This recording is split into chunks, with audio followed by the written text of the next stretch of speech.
ನಮಸ್ಕಾರ. ಪ್ರಜಾಧ್ವನಿ ಟಿವಿಯ ವೀಕ್ಷಕರಿಗೆ ಸ್ವಾಗತ. ನಾವು ಹೋದ ಸಂಚಿಕೆಯಲ್ಲಿ ನಾವು ಜ್ಯೋತಿಷ್ಯವನ್ನ ಕಲ್ತ್ರೂ ಕೂಡ, ಅದರಲ್ಲಿ ಆಸಕ್ತಿ ತೋರಿಸಿದ್ರು ಕೂಡ, ಅದರಿಂದ ಒಂದು ಹೆಜ್ಜೆ ಮುಂದೆ ಹೋಗಿ ಆ ಬಾಗಿಲನ್ನ ತೆಗೆದ್ರೆ ನಮಗೆ ಒಂದು ದೊಡ್ಡ ಕೋಣೆ ಕಾಣುತ್ತೆ. ಆ ಕೋಣೆಯಲ್ಲಿ ಸಂಪೂರ್ಣ ವೇದಿಕ ಜ್ಞಾನವನ್ನ ನಾವು ನೋಡಬಹುದು, ಅಲ್ಲಿಂದ ಕಲಿಬಹುದು ಅಂತ. ಇನ್ನೂ ಹೆಚ್ಚು ನೋಡ್ತಾ ಇವತ್ತಿನ ಸಂಚಿಕೆಯಲ್ಲಿ ಏನು ನೋಡೋಣ ಅಂದರೆ, ಜ್ಯೋತಿಷ್ಯ ಅನ್ನೋದು ತುಂಬ ಫೇಟಲಿಸ್ಟಿಕ್ ಆಗಿಬಿಟ್ಟಿದೆ ಈಗಿನ ಕಾಲದಲ್ಲಿ. ಈಗಿನ ಸಮಯದಲ್ಲಿ ಎಲ್ಲರೂ ನಿಮಗೆ ಆ ಗ್ರಹ ಇಲ್ಲಿದೆ, ನಿಮಗೆ ಈ ದೋಷ ಇದೆ, ಅಲ್ಲಿ ಇದಾಗತ್ತೆ, ಇಲ್ಲಿ ಆ ಪರಿಹಾರ ಮಾಡಬೇಕು, ಸೊ ಇದನ್ನೇ ಈ ಥರ ಆಗ್ಬಿಟ್ಟಿದೆ. ಸೊ ಇದು ತುಂಬ ಮಿಡೀವಿಯಲ್ ಅಸ್ಟ್ರಾಲಜಿ, ಅಂದರೆ ಒಂದು 16-17 ಸೆಂಚುರಿಯಲ್ಲಿ ಏನು ಹೇಳ್ತಾ ಇದ್ರು ಆ ಥರದ್ದು ಅಸ್ಟ್ರಾಲಜಿ. ಅಂದರೆ ಋಷಿಗಳು ಈ ಥರ ಹೇಳ್ತಾ ಇರಲಿಲ್ಲ.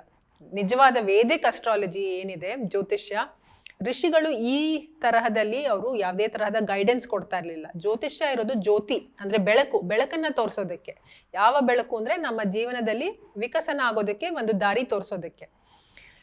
ಅದಕ್ಕೆ ಅವ್ರು ಯಾವ ತರಹದ ಅಡ್ವೈಸ್ ಅಥವಾ ಸೂಚನೆ ಅಥವಾ ಸಲಹೆ ಅಥವಾ ಮಾರ್ಗದರ್ಶನ ಹೇಗೆ ನೀಡ್ತಾ ಇದ್ರು ಅಂದರೆ ಕರ್ಮದ ಮೂಲಕ. ಈಗಿನ ಅಸ್ಟ್ರಾಲಜಿ ಯಾವುದೇ ತರಹದ ಕರ್ಮ ಬೇಸ್ಡ್ ಅಸ್ಟ್ರಾಲಜಿ ಅಲ್ಲ. ಅದು ಬರೀ ನಿಮ್ಮ ಈ ದೇವಸ್ಥಾನಕ್ಕೆ ಹೋಗಿ ಈ ಪೂಜೆ ಮಾಡಿಸಿ, ಇಲ್ಲಿ ಈ ಹೋಮ ಮಾಡಿಸಿ, ಆ ಥರ ಹೇಳ್ತಾರೆ. ಆದರೆ ನಿಜವಾದಲ್ಲೂ ಋಷಿಗಳು ಆ ಥರ ಹೇಳ್ತಾ ಇರಲಿಲ್ಲ. ಯಾಕಂದರೆ ನಾವು ಏನೇ ಮಾಡಿದ್ರು, ಯಾವುದೇ ಪರಿಸ್ಥಿತಿಯಲ್ಲಿದ್ರೂ ಅದು ನಮ್ಮ ಕರ್ಮದಿಂದನೇ ಆ ಪರಿಸ್ಥಿತಿಯಲ್ಲಿರೋದು. ಅದನ್ನು ಹೋಗ್ಲಾಡಿಸ್ಬೇಕು ಅಂದರೆ ಕರ್ಮದಿಂದ ಮಾತ್ರ ಅದು ಸಾಧ್ಯ, ಬೇರೆ ಯಾವುದರಿಂದನೂ ಸಾಧ್ಯ ಇಲ್ಲ. ಸೊ ನಾವು ನಮಗೆ ಒಂದು ಲಾಟ್ರಿ ಸಿಕ್ಬಿಡ್ಬೇಕು, ನಾವು ಬಿಲಿಯನೇರು ಆಗಬೇಕು, ಆ ಥರ ಬಯಸ್ತೀವಿ. ಇಲ್ಲ ಅಂದರೆ ಜ್ಯೋತಿಷ್ಯದ ಹತ್ರ ಯಾತಕ್ಕೆ ಹೋಗ್ತೀವಿ ಅಂದರೆ, ನನಗೇನೋ ತುಂಬ ಕೆಟ್ಟದಾಗೋಗುತ್ತೆ, ಏನೋ ಒಂದು ಆಕ್ಸಿಡೆಂಟ್ ಆಗೋಗುತ್ತೆ, ಅದಾಗೋಗುತ್ತೆ, ಇದಾಗೋಗುತ್ತೆ, ಆ ಥರ ಎರಡು ಎಕ್ಸ್ಟ್ರೀಮ್ ಕಡೆ ನಾವು ನೋಡ್ತಾ ಇರ್ತೀವಿ. ಸೊ ಆ ಥರ ಆದರೂ ಕೂಡ, ಆ ಪರಿಸ್ಥಿತಿ ಯಾರಿಗೋ ಒಂದು ಲಾಟ್ರಿ ಹೊಡೆದ್ರೂ ಕೂಡ ಅದಾದ್ಮೇಲೆ ಏನು ಕರ್ಮ ಮಾಡಬೇಕು ಅನ್ನೋದೇ ಮುಖ್ಯ. ಆವಾಗಲೂ ಕೂಡ ಯಾರಾದರೂ ಬಿಲಿಯನೇರ್ ಆದರೂ ಕೂಡ ಅವ್ನು ಏನು ಕರ್ಮ ಮಾಡ್ತಾನೆ ಅನ್ನೋದು ಮುಖ್ಯ. ಅದೇನೇ ಈ ಭೂಲೋಕದಲ್ಲಿ ಮೇನ್ ಪಾಯಿಂಟ್. ಸೊ ಯಾಕಂದರೆ ನಾವು ನಾವೇ ಕರ್ತೃ. ಆ ಕರ್ತೃ ಆಗಿ ನಾವು ಏನು ಆ್ಯಕ್ಷನ್ಸ್ ಮಾಡಬೇಕು ಅಂತ ನನಗೆ ಗೊತ್ತಿರಬೇಕು. ಇಲ್ಲಾಂದರೆ ನಾನು ತಪ್ಪ ಆ್ಯಕ್ಷನ್ಸೇ ಮಾಡೋದು. ಅದ್ರ ಮೇಲೆ ನಮ್ಮ ಫೋಕಸ್ ಇರಬೇಕು. ವೇದಿಕ್ ಅದನ್ನೇ ಅದೇ ಪಾಠವನ್ನು ಕಲಿಸೋದು. ಗುರುಕುಲದಲ್ಲಿ ಅದೇ ಪಾಠ ಕಲಿಸ್ತಾ ಇದ್ರು. ಯಾವ ಸಮಯದಲ್ಲಿ ಏನು ಮಾಡಬೇಕು, ಏನು ಮಾಡಬಾರ್ದು ಅದನ್ನು ತಿಳಿಯೋದು ತುಂಬ ಮುಖ್ಯ. ಅದು ತಿಳಿದೆ ಒಂದು ಇಂಚ್ ಕೂಡ ಯಾರೂ ಮುಂದೆ ಹೋಗ್ಲಿಕ್ಕೆ ಸಾಧ್ಯ ಇಲ್ಲ. ಇನ್ನೊಂದೇನು ಅಂದರೆ, ನಮಗೆ ಸುಮಾರು ಜನಕ್ಕೆ ಇದೂ ಇದೆ. ನಾನು ಏನನ್ನಾದರೂ ಕಲಿತು ಅದನ್ನು ನಾನು ಪಾಂಡಿತ್ಯವನ್ನು ಸಾಧನೆ ಮಾಡಬೇಕು, ಅದ್ರ ಮೇಲೆ ನನ್ನ ನಿಪುಣತೆಯನ್ನು ಸಾಧನೆ ಮಾಡಬೇಕು. ಏನೇ ಒಂದು ಜ್ಯೋತಿಷ್ಯ ಕಲಿದಿದ್ರು ಅದರಲ್ಲಿ ನಾನು ಒಂದು ಮಾಸ್ಟರ್ ಆಗಬೇಕು, ಎಕ್ಸಲೆನ್ಸ್ನ ಪಡಿಬೇಕು ಅಂತ ಇರುತ್ತೆ. ಅದೇನೋ ನಿಜ ಇರ್ಬೋದು. ಯಾರೇ ಏನೇ ಸಬ್ಜೆಕ್ಟ್ ಓದ್ತಾ ಇದ್ರು ಅದರಲ್ಲಿ ಅವರು ಪರ್ಫೆಕ್ಟ್ ಆಗಬೇಕು, ಎಕ್ಸಲೆನ್ಸ್ ಪಡಿಬೇಕು ಅಂತ ಇರುತ್ತೆ. ಆದರೆ ವೇದಿಕ್ ಇದನ್ನು ಹೇಳುತ್ತೆ, ನಮ್ಮ ಸ್ವಂತವನ್ನ ನಾವು ಮಾಸ್ಟರ್ ಮಾಡೋ ತನಕ ಬೇರೆ ಯಾವ ವಿದ್ಯೆಯನ್ನು ನಾವು ಮಾಸ್ಟರ್ ಮಾಡೋದಕ್ಕೆ ಸಾಧ್ಯ ಇಲ್ಲ. ನನ್ನನ್ನು ನಾನು ಎಷ್ಟರ ಮಟ್ಟಿಗೆ ಮಾಸ್ಟರ್ ಮಾಡ್ಕೊಂಡಿರ್ತೀನೋ ಅಷ್ಟರ ಮಟ್ಟಿಗೆ ಮಾತ್ರ ಆ ವಿದ್ಯೆ ನನಗೆ ಬರುತ್ತೆ. ಸೊ ಇದು ವೇದಿಕ್ ನಮಗೆ ತಿಳಿಸ್ತಾ ಇರೋ ಒಂದು ದೊಡ್ಡ ಪಾಠ. ಯಾವುದೇ ವಿದ್ಯೆಯನ್ನು ಕಲಿಬೇಕಿದ್ರೂ ಕೂಡ ಸಹ ನನ್ನನ್ನು ನಾನು ಫಸ್ಟು ನನ್ನ ನಿಯಂತ್ರಣದಲ್ಲಿ, ನನ್ನ ಹಿಡಿತದಲ್ಲಿ ನಾನು ಇರಬೇಕು. ಆವಾಗ ಮಾತ್ರ ಆ ವಿದ್ಯೆ ಕೂಡ ನನಗೆ ಸರಿಯಾದ ರೀತಿಯಲ್ಲಿ ನನಗೆ ಸಿಗುತ್ತೆ. ಸೊ ಈಗಿನ ಕಾಲದಲ್ಲಿ ಏನು ನಾವು ಸಂಪಾದನೆ ಮಾಡ್ತಾ ಇದ್ದೀವಿ, ಅದು ನಾವು ಯೂಟ್ಯೂಬ್ ನೋಡ್ತಾ, ಬೇರೆ ಬೇರೆ ಚಾನೆಲ್ಸ್ ನೋಡ್ತಾ, ಅಥವಾ ಬೇರೆ ಬೇರೆ ಸೋಷಿಯಲ್ ಮೀಡಿಯಾನ ಮೂಲಕ ಅದರಿಂದ ನಾವು ಜ್ಞಾನವನ್ನು ಸಂಪಾದನೆ ಮಾಡ್ತೀವಿ. ಹಾಗೆ ಮಾಡೋಕ್ಕೆ ಹೋದಾಗ ಒಂದು ಸಾವಿರಾರು ಮಿಸ್ಇನ್ಫಾರ್ಮೇಷನ್, ಅದೇ ಈಗ ಜಾಸ್ತಿ ಸ್ಪ್ರೆಡ್ ಆಗ್ತಾ ಇರೋದು ಏನು ಅಂದರೆ ಮಿಸ್ಇನ್ಫಾರ್ಮೇಷನ್.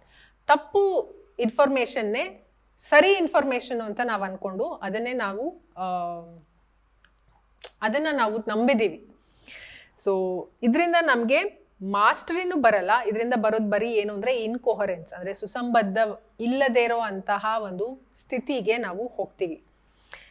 ಮಾಸ್ಟ್ರಿ ಯಾವಾಗ್ಲೂ ನಮ್ಮ ಮೂಲದಿಂದ, ನಮ್ಮ ಹಳೆ ಓಲ್ಡ್ ರಾಂಗ್ ಹ್ಯಾಬಿಟ್ಸ್ ಏನಿದೆ ಅದು, ಆಮೇಲೆ ನಮ್ಮನ್ನು ನಾವು ಏನು ರಾಂಗ್ ನೋಷನ್ಸ್ ಇದೆ, ರಾಂಗ್ ಸೈಕಾಲಜಿ ಇದೆ, ಅದೆಲ್ಲವನ್ನು ಕರೆಕ್ಟ್ ಮಾಡ್ಕೊಳ್ತಾ ನಮ್ಮ ಬಿಹೇವಿಯರು, ನಮ್ಮ ಆ್ಯಟಿಟ್ಯೂಡು ಎಲ್ಲವನ್ನು ಚೇಂಜ್ ಮಾಡ್ಕೊಳ್ತಾ ನಮ್ಮನ್ನೇ ಸಂಪೂರ್ಣ ಸೆಲ್ಫ್ ಚೇಂಜ್ ಆದಾಗ ಮಾತ್ರ ನಮ್ಮನ್ನು ನಾವು ಮಾಸ್ಟರ್ ಮಾಡ್ಕೊಂಡಾಗ ಆ ವಿದ್ಯೆ ಕೂಡ ನಾವು ಮಾಸ್ಟರ್ ಮಾಡ್ಬೋದು. ಬ್ರಹ್ಮಾಂಡ ವರ್ಕ್ ಆಗೋದು ಅದೇ ರೀತಿಯಲ್ಲಿ.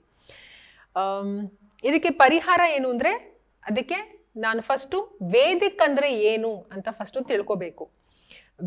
ಇವಾಗ ವೇದಿಕ್ ಅಸ್ಟ್ರಾಲಜಿ ಕಲಿಬೇಕು ಅಂದರೆ ಅದರಲ್ಲಿ ವೇದಿಕ್ ಅನ್ನೋ ಪದ ಇದೆ.